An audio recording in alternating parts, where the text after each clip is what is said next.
কৰি আমাৰ প্ৰাক্তন জেপিএম আমাৰ অতুল পেগুড়ামূৰীয়া প্ৰাক্তন ইচি আমাৰ নৰেশ ডাঙৰীয়া আমাৰ এই খণ্ড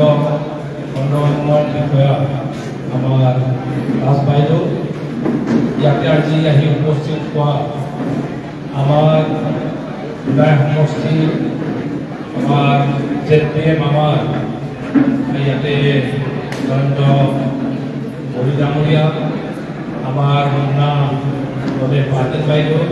সাংসদ লক্ষ্মীকালী ডাঙৰীয়া মন্ত্ৰীবা পেগু বাইদেউ আৰু ইয়াতে উপস্থিত থকা আমাৰ নতুনকৈ নিৰ্বাচিত হোৱা সন্মানীয় আঞ্চলিক পঞ্চায়তৰ সদস্যসকল আমাৰ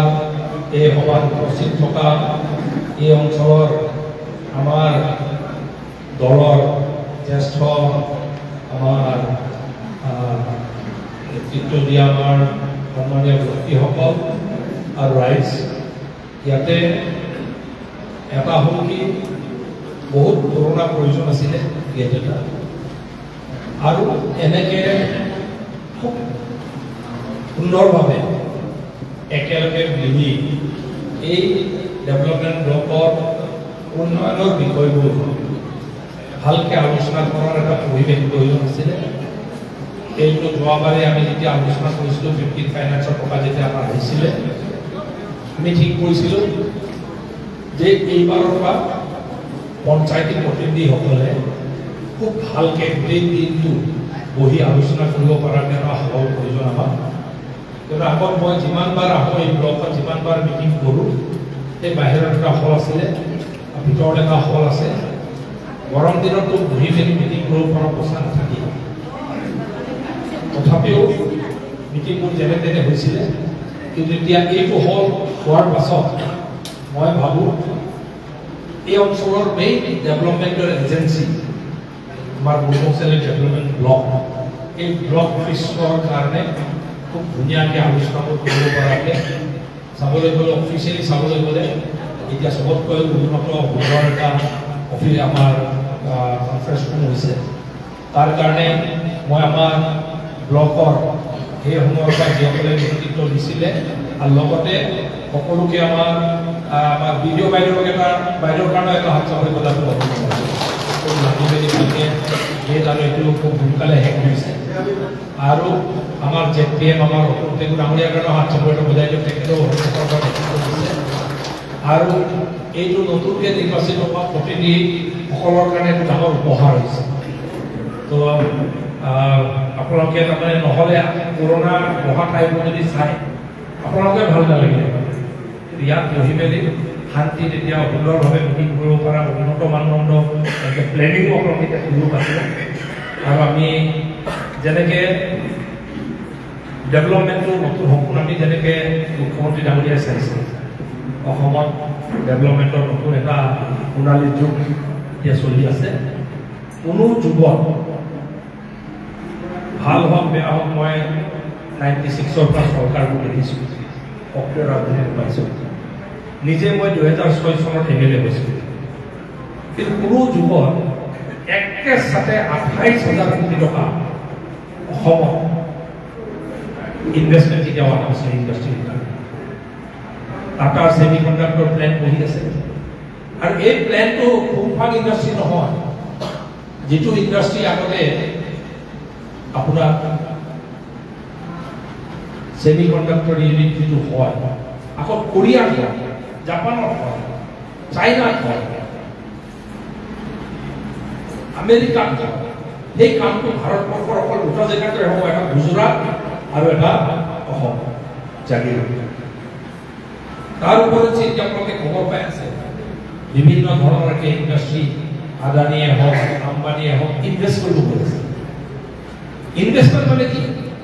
কাইলৈ ইণ্ডাষ্ট্ৰী যেতিয়া হ'ব আপোনালোকে যদি লক্ষ্য কৰে এই টাটা ছেমি কণ্ডাক্টৰ প্লেণ্টটো যোনটো জাগিৰত হৈ আছে 25,000তকৈ অধিক নিয়োগ ওলাব চৰকাৰে চাকৰি কিমান দিব 1.5 লাখ দিব আৰু 50,000 2 লাখ দিব চৰকাৰে তাতকৈ বেছি চাকৰি দিব নোৱাৰে কিন্তু আপুনি যদি ইণ্ডাষ্ট্ৰী অসমত যদি নহয় তেতিয়া আমাৰ ল'ৰা ছোৱালীবোৰ কি হ'ব ইয়াত কেৰেলা বেংগলোৰ কলিকতাত গৈ থাকিব লাগিব হাজিৰা কৰাৰ কাৰণে আৰু এই ইণ্ডাষ্ট্ৰীবোৰ হ'লে তেতিয়া আমাৰ অসমৰে আমাৰ সন্তানসকলে অসমতে থাকি ইয়াতে কাম কৰি কেৰেলাৰ আজি যিটো আৰ্জি আছে ইয়াতে আৰ্জি হ'ব মই সদায় কেৰেলাত থকা বেংগলোৰত থকা আমাৰ যিসকল হাজিৰা কৰিব যোৱা যুৱক যুৱতীসকলৰ সদায় কণ্টেক্টত থাকে তেখেতসকলে সদায় আমাক ডিমাণ্ড কৰি আছে ছাৰ সোনকালে ইণ্ডাষ্ট্ৰীবোৰ বঢ়াব দিয়ক আমি ঘূৰি আহিব বিচাৰিছোঁ পৰিয়ালৰ এবছৰ আপোন থকাটো আমাৰ ভাল নালাগে এতিয়া ইণ্ডাষ্ট্ৰীবোৰ বহিব গৈ আছে এইকাৰণে ডেভেলপমেণ্টৰ স্পীডটো আপোনালোকে চাওক অলপ আগতে মই আহি থাকোঁতে মই অলপ লক্ষ্য কৰিছোঁ এটা সময়ত জোনাই মই প্ৰথমবাৰ MLA হওঁতে 2006 চনৰ MLA হওঁতে জোনাই আহি পাওঁতে 3.5 ঘণ্টা লাগে জোনাইৰ পাছত কথা অলপ আগতে মই চাইছোঁ 45 মিনিট লাগিছে আৰু 4 লেন যদি কমপ্লিট হৈ যায় আধা ঘণ্টাতে অহা যোৱা কৰিব বগীবিল কলম হোৱাৰ পাছত এতিয়া ৰাতিপুৱা ডিব্ৰুগড় যাওঁ ক'লে সন্ধিয়া ঘূৰি আহিব পাৰি আৰামছে ডিব্ৰুগড় কাম কাজ মেডিকেলৰ কাম কাজ নহ'লে এটা সময় আছিলে ডিব্ৰুগড় যোৱা মানে 3 দিন হ'ব সেইকাৰণে ডেভেলপমেণ্ট মোদীজীৰ নেতৃত্বত প্ৰধানমন্ত্ৰীৰ নেতৃত্বত মুখ্যমন্ত্ৰী হিমন্ত বিশ্ব শৰ্মা ডাঙৰীয়াৰ নেতৃত্বত যিটো ডেভেলপমেণ্ট ঘটি হৈছে আৰু জোনাইতো যিখিনি ডেভেলপমেণ্ট হৈ আছে মোক যদি সোধে সেইটো আমাৰ জোনাইৰ কাৰণে এটা সোণালী যুগ আৰু আপোনালোকে এই সোণালী যুগটো জোনাই বিশেষকৈ গ্ৰাম্য অঞ্চলক সঠিকভাৱে নেতৃত্ব দিয়াৰ কাৰণে ৰাইজে এইবাৰ বহুত আশাৰে আপোনালোকক ভোট দিছে আৰু এটা বস্তু ভাল ইয়াৰ আপুনি এইফালে চালেও বিৰোধী শূন্য এইফালে চালেও বিৰোধী শূন্য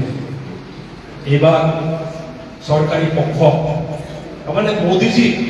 প্ৰধানমন্ত্ৰী মোদীজীৰ নেতৃত্বটোক আস্থা ৰাখি মুখ্যমন্ত্ৰী ডক্টৰ হিমন্ত বিশ্ব শৰ্মা ডাঙৰীয়াৰ নেতৃত্বক আশাত আস্থা ৰাখি এইবাৰ আমাৰ মিত্ৰজোঁটৰ NDA প্ৰাৰ্থীসকলক বিপুল ভোটত জয়যুক্ত কৰিছে তাৰ কাৰণে ৰাইজৰ কাৰণে এটা ডাঙৰ হাত চাপৰি ল'ব লাগিব মোক কোনোবাই যোৱাকালি সুধিছে চেয়াৰমেন কোন হ'ব যোনে হ'ব এইটো আমাৰ দলৰে হ'ব এইটো ইমান টেনশ্যন খাবলৈ কি আছে যোনে হ'ব আমাৰ দলৰে হ'ব বিৰোধী যিটো নাই সেইকাৰণে মেম্বাৰসকলে আলোচনা কৰিব সেইদিনা মোক সুধিছে জিলা পৰিষদৰ কোন চেয়াৰমেন হ'ব মই যোনে হ'ব 12 জন আমাৰে মানুহ কোনোবা 12 জন হ'লে আমাৰে হ'ব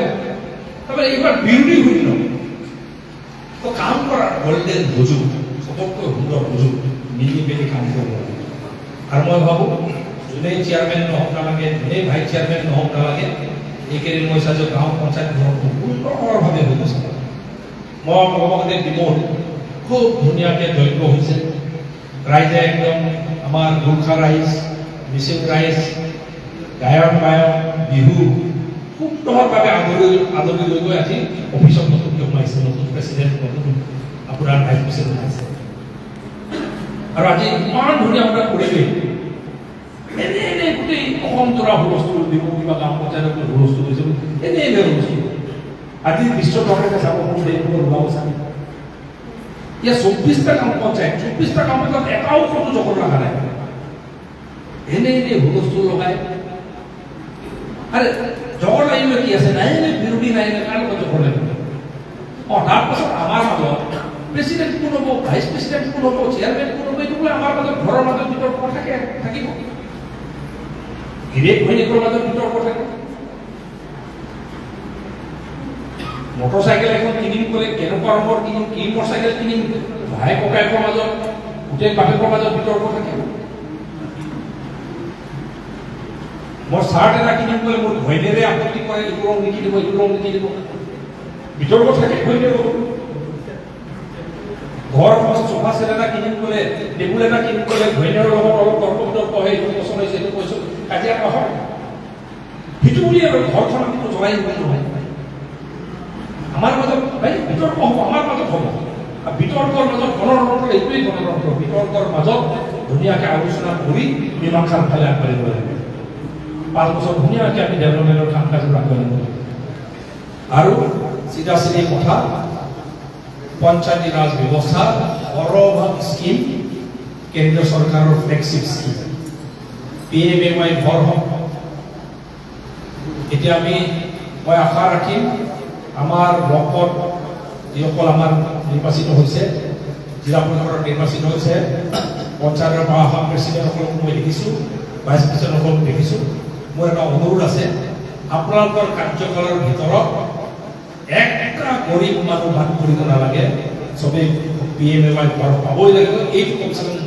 এনচিয়ৰ কৰি দিয়ক এইটোৱে মই অনুৰোধ জনাইছোঁ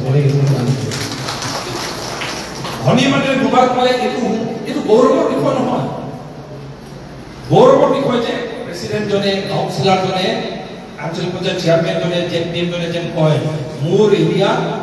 একটাও গৰীব মানুহ নাই যি ঘৰ পোৱা নাই এইটো গৌৰৱৰ বিষয় আৰু কেইটামান বিষয় এনচিয়ৰ কৰি মুখ্যমন্ত্ৰী ডাঙৰীয়াই কৈ পঠাইছে একটাও পাবলগীয়া মহিলাই যোগ্য মহিলাই অৰুণোদয় পাবাত পৰিব নালাগে এইটো কাম কৰিব যোগ্য মহিলাই যেন একাউণ্টে বাদ পাব মই আজি ভিডিঅ' আৰু আমাৰ দায়িত্ব থকা অতুল পেগু ডাঙৰীয়া পেন ড্ৰাইভ এটা দি থৈ যাম ক'ত গণ্ডগোল হৈছে আপোনালোকে চেক কৰিব ডাটা গণ্ডগোলটো কি হৈছে অৰুণোদয় আমি যেতিয়া এপ্লাই কৰিছোঁ দুইজন মানুহে এপ্লাই কৰিছে বেংক একাউণ্ট এটাই দিছে ডাটা এণ্ট্ৰি অপাৰেটৰে ভুল কৰিছে নহ'লে কোনোবাই জানি বুলি দুটা নম্বৰ ভৰাইছে তাৰমানে কি দুজন মানুহৰ নামটো ভৰাই দিছে আধাৰ কাৰ্ড দুইটা ঠিকে আছে একাউণ্টটো কিন্তু বেংক একাউণ্ট এটা তাৰমানে কি কোনোবাই কম কমকৈ ভৰাইছে পইচাটো এটা একাউণ্টতে সোমাব ডুপ্লিকেট বেংক একাউণ্ট কৰবাত আধাৰ নম্বৰ এণ্ট্ৰি কৰোঁতে অলপ ভুল হৈছে কাৰেকশ্যন কৰিব লাগিব এইকাৰণে এই কাৰেকশ্যনটো কৰাৰ কাৰণে মই লিষ্টটো দি থৈ যাম 3 দিনৰ ভিতৰত কাৰেকশ্যন কৰিব আৰু মই অনুৰোধ জনাম আমাৰ এপিসকলক নতুনকৈ দায়িত্ব পাইছে পঞ্চায়ত প্ৰেচিডেণ্টসকলৰ লগত আলোচনা কৰি ৱাৰ্ড মেম্বাৰৰ লগত আলোচনা কৰি য'ত ডাটা এণ্ট্ৰি কৰোঁতে ডাবুল হৈছে কাৰোবাৰ তাৰমানে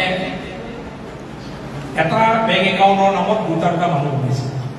এনেকুৱাবোৰ কাৰেকশ্যন কৰি শুধৰাই দিয়ক আৰু শুধৰাই দিলে তেতিয়া আমাৰ কোটা আৰু অৰুণোদয় আমি এক্সট্ৰা কেইটামান দিব পাৰিম এইকাৰণে ক'ৰবাত যদি বিধৱা মহিলা থাকি গৈছে দুখীয়া মানুহ থাকি গৈছে সেইবোৰ আকৌ আমি ভৰাব পাৰোঁ এইকাৰণে প্ৰথম দায়িত্ব হিচাপে কমচে কম এই ভাল কাম এটা কৰি দিওঁ মই কাৰণে পেন ড্ৰাইভটো আমাৰ কমিটিৰ দায়িত্বত থকা আমাৰ অতুল পেগু ডাঙৰীয়াক মই চম্ভাই দিছোঁ এইটো একদম মুখ্যমন্ত্ৰী অফিচৰ পাইছে কাৰেকশ্যন ফুল প্ৰুফ হ'ব লাগিব আজিকালি ডিজিটেল যুগ আৰু ছফ্টৱেৰটো এনেকুৱা বনোৱা আছে আগৰ নিচিনা এটা বেংক একাউণ্টত তিনিটা অৰুণোদয় এনেকুৱা চিষ্টেম নাই আৰু আধাৰ লিংকেজ স্পষ্ট হ'ব লাগিব বেংক একাউণ্ট স্পষ্ট হ'ব লাগিব এড্ৰেছ স্পষ্ট হ'ব লাগিব সব ছফ্টৱেৰৰ ইয়াৰ পৰা যদি আমি এণ্ট্ৰিটো ভুল কৰোঁ তাত ধৰা পৰিব এইকাৰণে মই ডাটা এণ্ট্ৰি অপাৰেটৰসকলে অলপ কষ্ট হ'ব অফিচত মই ষ্টাফসকলক অনুৰোধ জনাইছোঁ বেয়া নাপাব অলপ এই 3 দিন কষ্ট কৰি দিয়ক কিন্তু মুখ্যমন্ত্ৰী ডাঙৰীয়াই সোনকালে লিষ্টটো বিচাৰিছে তেতিয়া সোনকালে লিষ্টটো যদি 3 দিনৰ ভিতৰত নাপায় অৰুণোদয় 3.0 কিছুমান মানুহ নোপোৱাকৈ বাদ পৰি যাব তেতিয়া আপোনাৰ আমাকে গালি দিব আৰু গৰীব মানুহ এটাই মহিলা মানুহ এটাই আপোনাৰ মোৰ দুখৰ কাৰণে আপোনাৰ মোৰ এণ্ট্ৰি ডাটা এণ্ট্ৰি কৰোঁতে ভুলৰ কাৰণে সিহঁতে পইচাটো নোপোৱাকৈ থাকোঁতে খুব ডাঙৰ অন্যায় আৰু বহুত বিষয় আছে মই যেনেকৈ এতিয়া নিযুত মইনা অহা মাহ নিযুত মইনা নতুনকৈ এডমিশ্যন লোৱা যিসকল first year higher secondary first year degree first year তেখেতসকলৰ ফৰ্ম আকৌ নতুনকৈ আমি বিতৰণ আৰম্ভ কৰিব যোৱাবাৰৰ নিচিনা ছেকেণ্ড ইয়াৰ পোৱাসকলৰ কাৰণে আকৌ নতুনকৈ ফৰ্ম বিতৰণ আৰম্ভ হ'ব ছেকেণ্ড ইয়াৰ পোৱাসকল যোৱাবাৰ পাইছিল আকৌ এতিয়া আকৌ এপ্লাই কৰিব লাগিব তো এইকাৰণে ফৰ্ম বিলোৱা কাৰ্যসূচী চাগে অহা মাহৰ আগষ্ট মাহৰ 7 তাৰিখে কলেজবোৰত হ'ব 8 আৰু 9 তাৰিখে হায়াৰ ছেকেণ্ডেৰীবোৰত হ'ব তো এইবাৰ প্ৰত্যেকটো এপি জেডপিএম সবেই পঞ্চায়তৰ প্ৰেচিডেণ্ট সবেই আপোনালোকে সহযোগ কৰিব লাগিব ফৰ্ম ফিল আপ কৰাৰ সহযোগ কৰিব আৰু অৰুণোদয় যেতিয়া সব কাৰেক্টেড লিষ্টটো 3-4 দিনৰ ভিতৰত যাব 25 তাৰিখৰ ভিতৰত আমি জমা দিব লাগিব কাৰেকশ্যন হোৱাৰ পাছত অহা মাহ অৰুণোদয় চেক কৰি আহিব আমি ঘৰে ঘৰে গৈ দিব লাগিব কিন্তু ঘৰে ঘৰে গৈ দিওঁতে এইবাৰ নতুন সংযোজন এটা আছে, এটা ফৰ্ম লগত আহিব। ফৰ্মটো যাৰ যাৰ অৰুণোদয় হিতাধিকাৰী, যাৰ যাৰ ৰেচন কাৰ্ড আছে ৰেচন কাৰ্ড আৰু যাৰ যাৰ গেছ কানেকশ্যন আছে, গেছ কানেকশ্যন থকা তাইৰ নামত হ'ব পাৰে, কিন্তু পুৰুষজনৰ নামত হ'ব পাৰে। ঘৰত যিকোনো যাৰ নামতে হওক, গেছ কানেকশ্যন যদি আছে, অৰুণোদয় যোনে পাইছে তাৰ নামত যদি ফিল আপ কৰি দিয়ে, তাৰ বেংক একাউণ্ট যদি দি দিয়ে, 250 টকা এক্সট্ৰাকে প্ৰত্যেক মাহে পাব বেংক আপোনাৰ চিলিণ্ডাৰটোৰ কাৰণে। 250 টকা ছাবচিডি একাউণ্ট অট'মেটিক। আপুনি গেছ কানেকশ্যনটো চিলিণ্ডাৰ কিনাৰ লগে লগে আপোনাৰ অট'মেটিকলি পইচা নোপাই থকা আপোনাৰ। এইটো ফৰ্ম ফিল আপ কৰিব লাগিব ঘৰে ঘৰে গৈ ধুনীয়াকৈ। এই কামটো কৰিব লাগিব আমি। তাৰমানে কি অৰুণোদয় চেক অকল দিয়াই নহয়, ফৰ্মটোও দিব লাগিব। গেছ কানেকশ্যন, গেছ কানেকশ্যন থকা চিলিণ্ডাৰ কিনিলে 250 টকা ছাবচিডি এক্সট্ৰা। তাৰ একাউণ্টত 1250 টকা পাব আৰু চিলিণ্ডাৰৰ বাবদ আকৌ 1250 টকা, বাকী 250 টকা। নিযুত মইনাটো ফিল আপ কৰি দি ঘৰে ঘৰে খবৰ ল'ব লাগিব, পইচাবোৰ পাইছে নাই। তাৰপাছত আমাৰ দায়িত্ব হ'ব এবাৰ, প্ৰেচিডেণ্ট, কাউন্সিলাৰ, ৱাৰ্ড মেম্বাৰ দায়িত্ব হ'ব ৰেচন কাৰ্ড থকা অকল ব্যক্তিয়ে অক্টোবৰ মাহৰ পৰা 2 অক্টোবৰৰ পৰা জাতিৰ পিতা মহাত্মা গান্ধীৰ জন্মদিনৰ পৰা আপোনাৰ দালিত ছাবচিডি পাব, চেনিত ছাবচিডি পাব আৰু নিমখত ছাবচিডি পাব। সেইবোৰ আকৌ প্ৰত্যেকটো ৰেচন কাৰ্ড হোল্ডাৰৰ ঘৰে ঘৰে গৈ আমি কথা পাতিব লাগিব। আৰু বহুত কৰণীয় আছে। আৰু মুখ্যমন্ত্ৰীয়ে তাৰিখকেইটা আমাৰ পৰা বিচাৰিব। মুখ্যমন্ত্ৰী ছেপ্টেম্বৰ মাহত মহিলা উদ্যোগিতা, মানে আগষ্ট মাহত অৰুণোদয়, গেছ যাৰ আছে ছাবচিডি, আৰু ছেপ্টেম্বৰ মাহত মহিলা উদ্যোগিতা 10,000 টকীয়া চেকটো, এইটোৰ ভিতৰত কাৰ্যসূচী আমাৰ এতিয়া ল'ব, আমাৰ সমষ্টিত এতিয়া ল'ব বা জিলা ভিত্তিক তেনেকৈ ল'ব। এই তাৰিখটো আমাক জনাব। এই তাৰিখত আমি মানুহখিনি লৈ কামটো কৰিব লাগিব।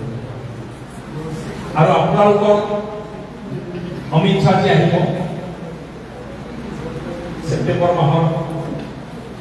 28 তাৰিখে, অমিত শ্বাহজী আহিব। তেতিয়া পঞ্চায়তী প্ৰতিনিধিসকলৰ সন্মিলন হ'ব। ৱাৰ্ড মেম্বাৰ পাৰ্টি, জিলা পৰিষদ আৰু কাউন্সিলাৰ, প্ৰেচিডেণ্ট চব লৈ গুৱাহাটীত এটা সন্মিলন হ'ব। তাৰ কাৰণে আকৌ আপোনালোকে যোৱাৰ কাৰণে এতিয়াৰ পৰাই মই জনাই থৈ দিলোঁ, অমিত শ্বাহজী গৃহমন্ত্ৰী আহিব, পঞ্চায়তী প্ৰতিনিধিসকলক লৈ এটা সন্মিলন পাতিব। তাত তাতো আপোনালোকে যাব লাগিব, মই কথাটো জনাই থৈ দিলোঁ। এনেকৈ বহুত কাৰ্যসূচী আছে। পাছত মই আৰু কিছুমান কাৰ্যসূচী মই বিতংভাৱে পাছত জনাম। আৰু এইখিনিকে কৈ মই আজি এই আনুষ্ঠানিক কাৰ্যসূচীৰে বাইদেউহঁতে সাক্ষী হিচাপে চবেই আমি এই খুব সুন্দৰ হল এটা সন্মানেৰে এতিয়া ধুনীয়াকৈ আপোনালোকে মিটিং কৰিব পাৰিব। মোক সেইদিনা আমাৰ আঞ্চলিক পঞ্চায়তৰ সদস্য, আমাৰ জ্যেষ্ঠ সদস্য আদিত্য বৰুৱা ডাঙৰে কৈ আছিলে, এই ৰুমৰ ভিতৰত আন্ধাৰকৈ সকলো বন্ধ নকৰাব, অলপ মুকলিকৈ ধুনীয়া জেগা এটাত কৰাব বুলি কৈ আছিলে। মই আজি এটা বস্তু চালোঁ, এইটোতো অকল মুকলিয়ে নহয়, খুব ধুনীয়া একদম AC হলত কৰা। তাৰ কাৰণে তেখেতৰ এই আশাটো পূৰণ হৈছে বুলি মই ধৰি লৈছোঁ আজি। কৈছে ইমান আমি কষ্ট কৰি জিকিছোঁ,